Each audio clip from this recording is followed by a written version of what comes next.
Hello guys, welcome back to the channel. In today's video, I'm going to show you how to create a creepy zombie bunny in Dress and Press using Easter Bunny plush. Okay, let's get into it guys. First of all, you can go to the dressing room and then you can use coat item.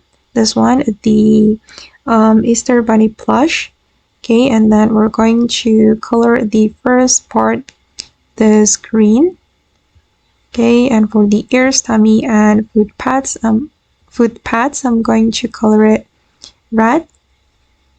Okay, and then for the strawberry, color it red as well, and I'm going to change the texture to leather.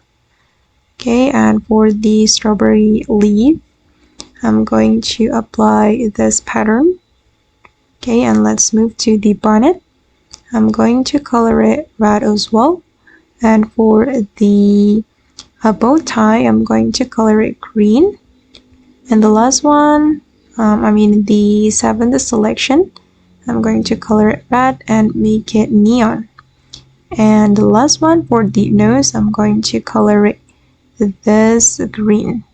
Okay, now it's done, and let's move to the next area. We're going to use ice cream.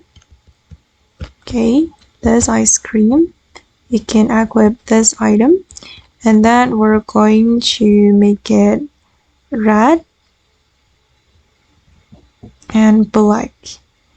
Okay, and it will create something like this. And to make it creepier, I'm going to create bloody hands. So I'm going to wear this hand sock and remove the fur and apply this pattern. Okay guys, and that's all the way to create a creepy zombie bunny in Dress to Impress. I hope this video will be useful for you. Thank you so much for watching, and bye!